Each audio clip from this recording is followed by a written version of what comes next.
The black sedan screamed through the wet streets of Gangnam at 140 kilometers an hour, its tires throwing up sheets of rain as it fishtailed around a delivery truck. Behind it, two SUVs closed the gap, headlights cutting through the downpour like searchlights hunting for something to kill. Inside the sedan, Maya Carter kept both hands on the wheel and her eyes locked on the road, her body perfectly still except for the small, precise corrections she made every time the car threatened to slide. Beside her, Jin-ho Kang gripped the door handle so hard his knuckles had gone pale. His tailored jacket soaked through from the window he'd forgotten to roll up 10 minutes earlier. "For the record," he said, his voice cracking despite his best effort to sound calm. "My plan would have worked." "Your plan got us shot at," Maya said, not even glancing at him. "It was a strategic retreat." "You screamed." That was a battle cry. A bullet cracked against the rear windshield, spiderwebbing the glass, and whatever battle cry Jin-ho intended to deliver next came out instead as a very unstrategic yelp. Maya cut the wheel hard left, sending the sedan through a narrow alley barely wide enough for its mirrors, sparks flying off both walls as they scraped through. 12 hours earlier, a voice would have said, if this were a story being told out loud instead of one being lived, because 12 hours earlier, none of this had seemed possible. 12 hours earlier, Jin-ho Kang had been bored out of his mind at his father's corporate gala, and Maya Carter had simply been the woman he assumed his father had hired to make him feel babysat. 12 hours earlier, he had made the mistake of underestimating her. The gala had been exactly the kind of event Jin-ho hated most. A glittering ballroom full of executives in identical black suits, reporters angling for a photo of the youngest Kang Heir, and his father's newest AI division being paraded around like a prize racehorse. Jin-ho stood near the champagne table, nodding along to a conversation he wasn't listening to, his mind already 3 steps ahead, plotting his exit. He was brilliant. There was no argument about that. Anyone who had seen his work in machine learning knew Jin-ho Kang could outcode most of the engineers his father employed. He was also charming in the effortless way that came from growing up with more money than sense, flashing a smile that had gotten him out of trouble more times than he could count.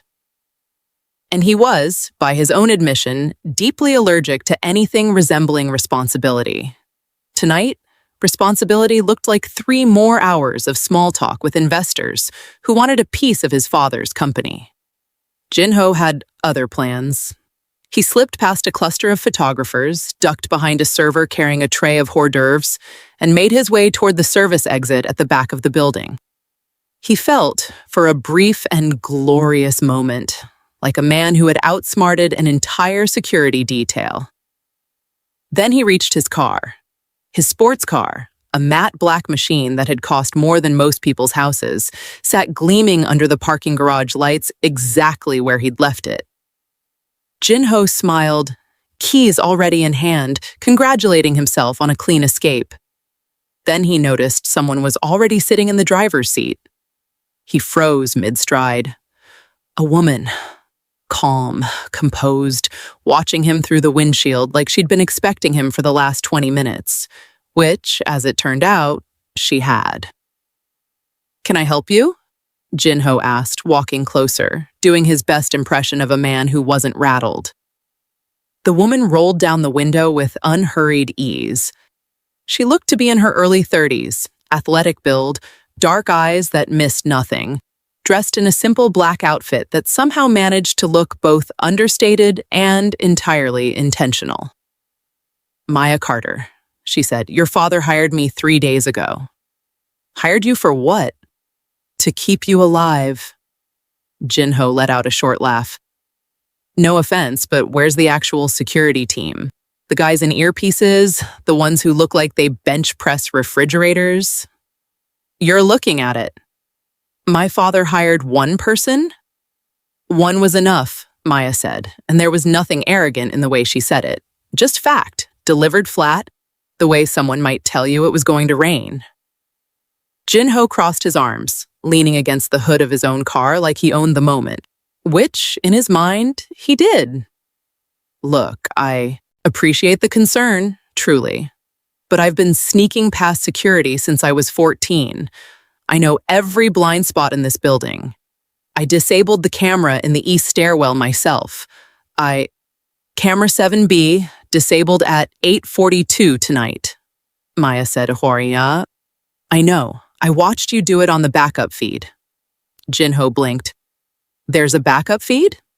There's always a backup feed. Okay, well, even so, I used a decoy phone to throw off the location tracking on my main device. Your decoy phone has been in my pocket since 7:15, Maya said, and calmly held up a slim black phone that was, without question, his decoy. Jin-ho stared at it like it had personally betrayed him. How did you even... Your driver's under contract to your father, not to you. He handed it to me before you even reached the ballroom. Maya set the phone down on the dashboard. I also disabled your backup car.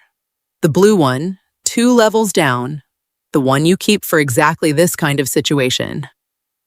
And I flagged your smartwatch's GPS to building security 20 minutes ago, which is how I already knew you'd take the service exit instead of the front. For the first time in longer than Jin-ho could remember, he had absolutely nothing to say. He opened his mouth, closed it, opened it again. You tracked my smartwatch. Yes. You disabled my backup car. Yes. You had my decoy phone this entire time. For the last 2.5 hours, yes.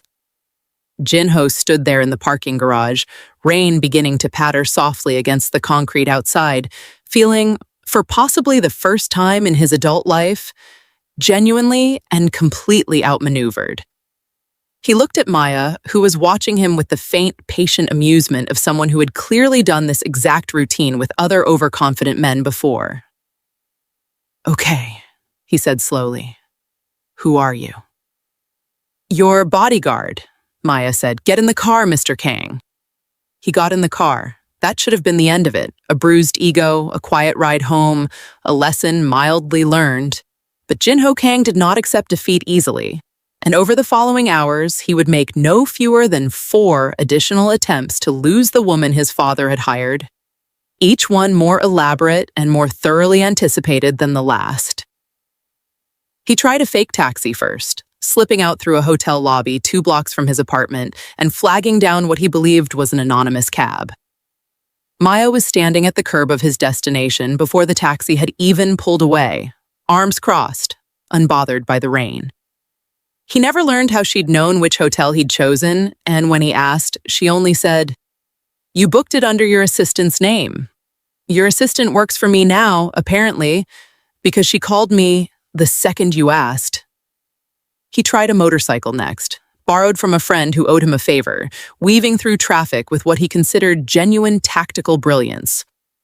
Maya was waiting for him at the underground parking structure he'd planned to hide in, leaning against a support pillar, checking her watch like he was late for an appointment. How? He demanded, breathless, helmet still in hand. Your friend's motorcycle has a tracking chip. Registered to his insurance. I called the provider. Is that even legal? Ask your father. He signed the release forms. He tried the subway after that, descending into Seoul's underground labyrinth, convinced that no security detail, however competent, could track him through a system with millions of daily riders. Maya was seated 2 rows away from him on the train within 4 stops, reading a paperback novel she did not appear to actually be reading. By the time he tried slipping through a hidden hotel service entrance he'd used exactly once before, years ago, for an entirely unrelated reason, Jin-ho had stopped being surprised and started being something closer to impressed, though he would not have admitted that to anyone, least of all to her. Maya was standing just inside the door when he pushed through it, arms crossed, expression unreadable. How did you know about this entrance? He asked, finally out of breath, finally out of ideas. I read the file your father's security team compiled on you. Every escape route you've used since you were 17 is in there, all 14 of them. 14, Jin-ho repeated, mildly offended on behalf of his own creativity. There's more than 14. 16, actually, Maya said. I found 2 they missed. He stared at her for a long moment, rain dripping from his hair onto the marble floor of the hotel lobby, and something in his chest shifted. Not quite respect yet, but the early, grudging outline of it. Fine, he said. You win. I'm tired. Can we at least get coffee before you drag me home? Maya considered this, weighing the request the way she seemed to weigh everything, calculating risk against reward with a speed that suggested she'd done this calculation 1,000 times before. 1 coffee, she said. Corner table, back to the wall. They found a small, trendy cafe 2 streets over, the kind of place with exposed brick and hanging plants that Jin-ho normally avoided because it attracted too many people with phones ready to photograph him. Tonight, exhausted and soaked, he didn't care. He slid into the corner booth Maya indicated, and she took the seat across from him, positioned so she could see the door. For a while, they didn't talk about security protocols, or tracking chips, or backup feeds. Jin-ho found himself, almost against his will, asking her real questions. So, how does someone end up doing this for a living? Maya turned her coffee cup slowly on the table, considering the question the way she seemed to consider everything, carefully, deliberately, like every word had a cost. Military, she said. Specialized unit. Did that for 8 years, private security after. What unit? The kind I can't talk about. Convenient. Necessary, she corrected, and there was something in the way she said it that told Jin-ho not to push. He didn't. What made you leave? He asked instead. Something flickered behind her eyes, brief, gone before he could name it. Complicated, she said, and it was clear that was the end of that particular thread, at least for tonight. Jin-ho, uncharacteristically, let it go. My father wants me to run the AI division, he said instead, staring down into his own cup. Wants me to be serious. Wants me to be him, basically, in a younger, less gray-haired package. And you don't want that. I don't know what I want, Jin-ho admitted. And it was, perhaps, the first fully honest sentence he'd spoken all night. I know I'm good at the work. I know I'm not good at the performance of it, the suits, the board meetings, the pretending to care about shareholder confidence. Maya studied him for a moment, and for the first time since they'd met, her expression softened into something almost like understanding. You're allowed to be good at something and still hate the way people make you do it, she said. Jin-ho looked up, surprised by the observation. Surprised by how precisely it landed. Before he could respond, the bell above the cafe door chimed, and 4 men in dark jackets walked in, moving with the unhurried, deliberate calm of people who were not there for coffee. Jin-ho didn't notice. He was still turning her words over in his head. Maya noticed immediately. Her posture didn't change. Her expression didn't change. She continued sipping her coffee, but every muscle in her body had gone taut and ready, tracking the 4 men's positions in the small cafe through nothing more than peripheral awareness and years of trained instinct. Jin-ho, she said quietly, still not looking at him. When I say move, you move. No questions. What? Why, now. The first man reached into his jacket. What followed took 11 seconds. Though to Jin-ho it felt considerably longer and considerably shorter all at once. The strange, elastic quality time takes on when violence arrives without warning. Maya was out of the booth before the first man's hand had fully cleared his jacket, closing the distance between them with a speed that didn't seem to belong to someone who, 30 seconds earlier, had been calmly discussing family dysfunction over a latte. She didn't spill her coffee, which Jin-ho would later insist was the single most impressive detail of the entire encounter. She set the cup down first, almost politely, and then drove her palm into the first man's jaw with enough force to send him sprawling backward into a display of pastries. The second man swung a length of pipe at her head. She ducked under it, caught his wrist, and used his own momentum to put him face first into the counter. The third man went for a weapon. Maya was already there, disarming him with a motion too fast for Jin-ho to fully track, twisting the gun free and tossing it without looking into the espresso machine's steam wand where it hissed and jammed uselessly. Jin-ho, watching all of this unfold, decided, against every ounce of common sense he possessed, that this was the moment to help. The fourth man was circling toward Maya's blind side, and Jin-ho lunged forward with what he intended to be a decisive tackle. He tripped over a chair instead, crashing into the man's legs entirely by accident, sending them both to the floor in a heap. That, Jin-ho announced from the ground, was intentional. Of course it was, Maya said, finishing off the last man with a controlled strike that put him down without much drama at all. Tactical distraction, Jin-ho added, still lying on the floor. Very advanced technique, Maya said, extending a hand to pull him up.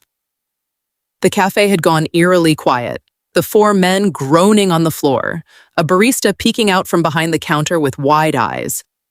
Maya scanned the room once more, confirming the threat was neutralized, then turned back to Jin-ho, her expression shifting from combat readiness to something colder, more focused. Those weren't random, she said. That was coordinated. They knew exactly where you'd be.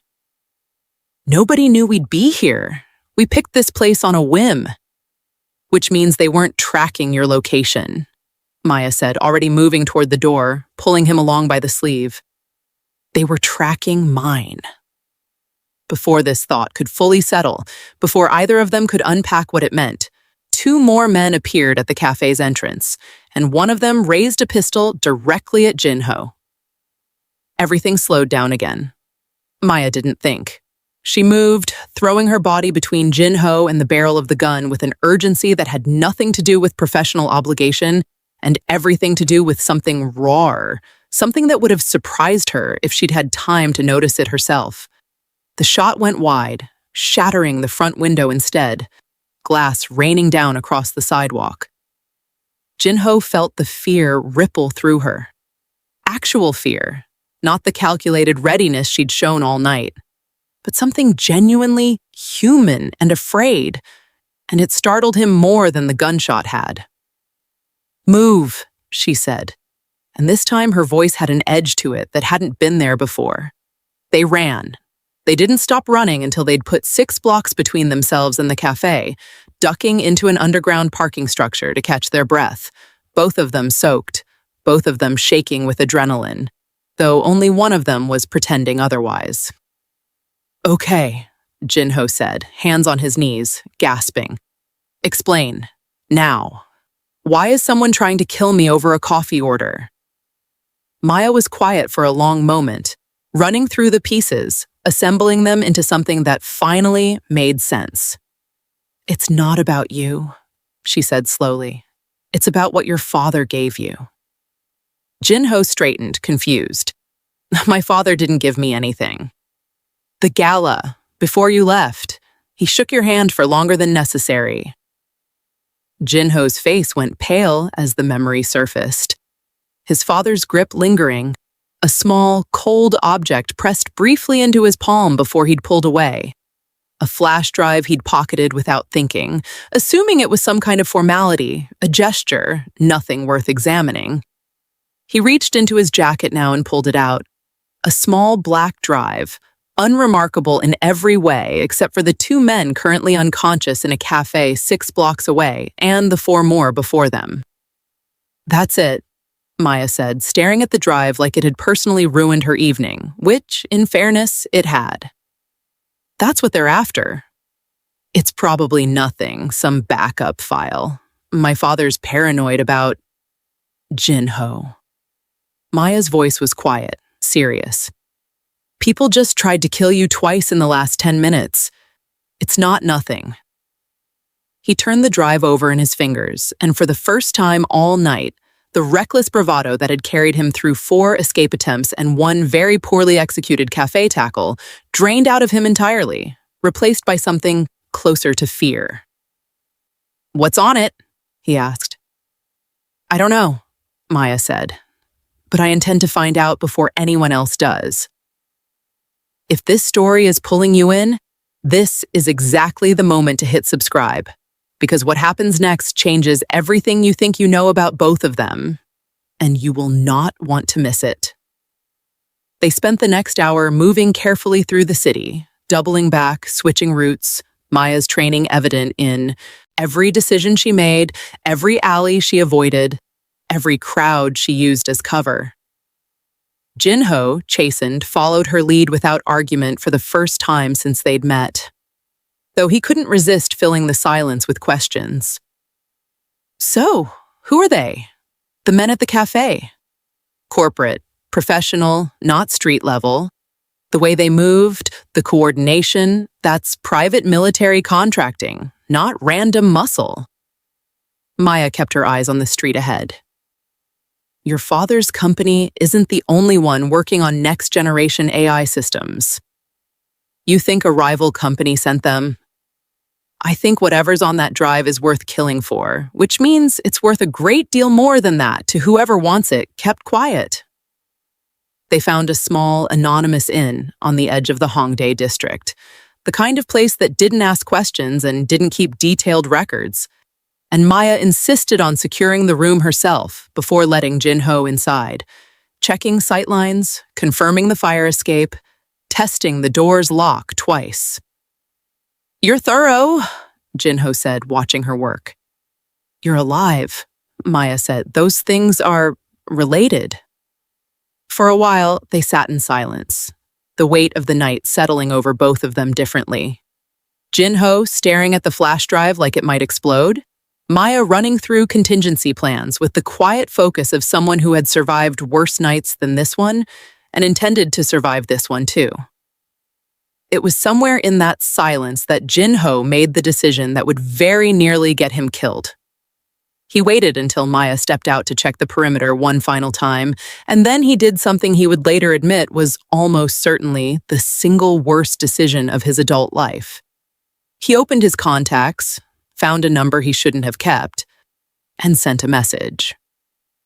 He believed, with the particular confidence of a man who had never once suffered real consequences for his choices, that he could negotiate his way out of this, that he understood the players well enough, had grown up around enough boardrooms and backroom deals to talk his way to safety without needing anyone's protection. He believed, somewhere underneath all of it, that this was his chance to prove he wasn't just the reckless heir everyone assumed him to be. He was wrong on every count. The meeting location was an abandoned shipping warehouse near the Han River, chosen, he'd been assured, as neutral ground. Jin-ho arrived alone, the flash drive in his pocket, his heart pounding with something that felt almost like courage and would very shortly reveal itself to be something closer to stupidity. The man waiting for him inside the warehouse was not interested in negotiating. "Mr. Kang," the man said, flanked by 6 others, none of them smiling. "How generous of you to deliver it yourself." Jin-ho felt the floor drop out from under his confidence. "I thought we were talking terms." "We are," the man said. "The terms are, give us the drive and we let you leave breathing." It was, Jin-ho realized with the particular clarity that only arrives when it's far too late to be useful, an extraordinarily bad plan. Back at the inn, Maya returned from her perimeter check to find the room empty, the window cracked open, and a single note scrawled in Jin-ho's handwriting. "Handling it myself. Back soon." She did not panic. Panic was inefficient, and inefficiency got people killed. Instead, she moved with a cold, focused fury, pulling up the tracking data she'd quietly installed on his phone hours earlier. A precaution she'd taken without telling him, because she'd correctly predicted that a man who had spent an entire night trying to escape her would eventually try something exactly this reckless. The location pinged along the river. Maya was in a car within 90 seconds, breaking every traffic law Seoul had ever written, her mind already 3 steps ahead. already building the plan that would get them both out alive. Inside the warehouse, Jin-ho was rapidly discovering that his negotiation skills, while excellent in a boardroom, were considerably less effective when the other party had guns and no interest in shareholder value. "The drive," the man said again, hand extended. "And if I say no? Then we take it off your body."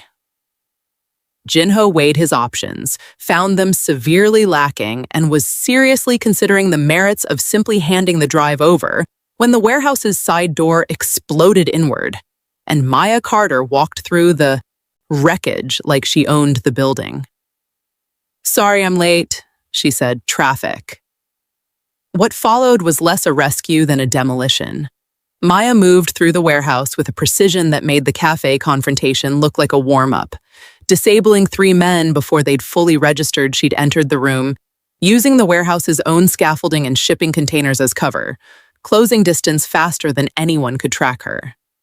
Jin-ho, to his credit, didn't just stand there this time. He grabbed a length of chain and swung it at the nearest attacker, missing entirely but creating enough of a distraction for Maya to close the gap and finish the job. But the man in charge wasn't done. He barked an order, and the warehouse doors at the far end rolled open, revealing 3 SUVs and considerably more men than either Maya or Jin-ho had accounted for. "New plan," Maya said, grabbing Jin-ho by the collar and hauling him toward the car she'd left running outside. "We run," which brought them, at last, back to where this story began. The sedan screaming through wet Gangnam streets, 2 SUVs in pursuit, bullets cracking against the rear windshield, Jin-ho gripping the door handle for dear life while insisting, against all evidence, that his plan would have worked.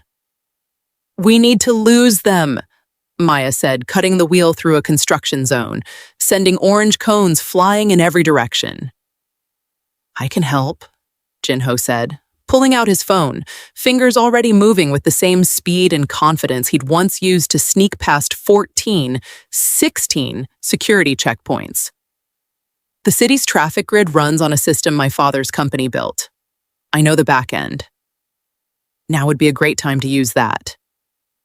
Jin-ho's hands flew across the screen, routing through firewalls he'd helped design years earlier for reasons that had nothing to do with tonight, and everything to do with teenage boredom. Traffic signals along the pursuit route began flipping in sequence. Red lights ahead of the SUVs, green lights clearing Maya's path, intersections flooding with redirected traffic that the pursuing vehicles couldn't push through without causing a pileup. "Left in 3 seconds," Jin-ho called out, watching the grid shift in real time. Maya cut left. The first SUV, unable to follow through the sudden wall of cross-traffic, slammed its brakes and spun out against a curb. "Now right, into the tunnel." Maya took the turn hard, tires screaming, and the second SUV clipped a delivery truck that Jin-ho had rerouted directly into its path, sending it careening off the road entirely. For a moment, just a moment, silence. The sedan sailed through the tunnel unpursued, rain drumming steadily on the roof, both of them breathing hard. "My idea saved us," Jin-ho said, grinning despite the chaos, despite the very real danger they'd just survived. "My driving saved us," Maya said. Agree to disagree. They found a safe house an hour later. A nondescript apartment Maya kept for exactly this kind of emergency, sparse and secure, curtains drawn, a single lamp casting the room in warm, low light. Both of them were exhausted in the particular way that comes after adrenaline finally drains out of the body, leaving something heavier and quieter behind. Jin-ho sat on the edge of a worn couch, staring at the flash drive he still held, turning it over and over in his fingers. "I could have gotten you killed tonight," he said quietly. It wasn't a question. "You could have," Maya agreed. No anger in it, just fact. "Why'd you come after me? I left you a note telling you not to." "You left me a note telling me you were handling it. That's not the same thing as telling me not to come." Jin-ho almost smiled. "Semantics. Effective semantics, Maya said, sitting down across from him, the fight finally draining from both of them. You could have died in that warehouse. I know. You almost got us both killed, proving a point nobody asked you to prove. Jin-ho was quiet for a long moment, and when he spoke again, his voice had lost the practiced charm he usually wrapped around everything. I just wanted to show that I could handle something on my own. For once, without someone cleaning up after me. Maya studied him and something in her expression shifted. Not softness exactly, but understanding. The recognition of someone who'd spent her own life fighting to prove she didn't need anyone's help either. There's a difference, she said, between handling something and doing it alone. You don't have to choose recklessness just to avoid feeling small. Jin-ho looked up at her, and for the first time all night, there were no jokes between them, no banter, no competition. Just two exhausted people sitting in a quiet room, finally being honest with each other. Thank you, he said, for coming back for me. That's the job, Maya said, though her voice carried something warmer than professional obligation, something neither of them was quite ready to name yet. Is it, though? Just the job? Maya didn't answer right away, and the silence between them stretched out. Comfortable in a way silence rarely was between the two of them, filled with something unspoken that had been building since the cafe, since the highway, since the moment she'd thrown herself between him and a bullet without even thinking about it. Get some sleep, she said finally, standing, breaking whatever moment had been forming. We'll figure out the drive in the morning. Morning came gray and quiet, rain still falling steadily against the apartment windows. Jin-ho woke to find Maya already awake, already dressed, already 3 steps ahead of him as usual. I've decided, he announced, stretching, doing his best to sound like the previous night hadn't shaken him nearly as much as it had. To let you keep your job. Maya raised an eyebrow, arms crossed, clearly unimpressed. How generous. I mean it. You've earned it. Full marks, A+ bodyguarding. Noted. Jin-ho stood, grabbed his jacket, and made his way toward the door with the easy confidence of a man who had, apparently, learned absolutely nothing from the previous 12 hours. I'm going to step out, get some air, maybe find real coffee this time. His phone died in his hand. He frowned, tried the power button twice, then reached for his car keys, only to realize his car, parked outside, refused to start when he tested the remote through the window. He checked his security codes for the building's side entrance. Denied. He turned slowly to look at Maya, who was watching him with the particular satisfaction of someone who had planned this exact moment. You didn't, he said. I secured all your escape routes last night, Maya said, while you were pretending to sleep. You planned this? Obviously. Jin-ho stared at her for a long beat, and then, despite everything, despite the exhaustion and the danger and the flash drive still sitting on the table between them, he started laughing, a real laugh, the kind that came from somewhere genuine. You're terrifying, he said. You're welcome, Maya said, and for the first time since they'd met, there was the faint, unmistakable shape of a real smile at the corner of her mouth. If you've made it this far, you already know this story's just getting started. So drop a comment telling me who you're rooting for, hit that like button, and share this with someone who needs a little chaos in their morning, because what happens next is going to change everything. The moment didn't last. Jin-ho's phone, which had been dead 30 seconds earlier, buzzed suddenly back to life in his hand. A single message lighting up the screen. No sender name, no number, just a symbol rendered in stark black against white. He frowned, turning the phone toward Maya. Any idea what this means? He expected her usual calm. He expected the same unreadable composure she'd carried through gunfire, through car chases, through everything the previous 12 hours had thrown at them. Instead, her face changed. Not fear, exactly. Something colder, something older, something that reached back further than tonight. Further than the flash drive, further than anything Jin-ho understood. Recognition. The specific, bone-deep recognition of a symbol from a past she had buried a long time ago and believed, until this exact second, would stay buried. Maya, Jin-ho said slowly, all the humor draining out of his voice. What is that? She didn't answer immediately. She was staring at the symbol like it had reached across the years and put a hand directly on her chest. Maya, he said again, quieter this time. Who sent that?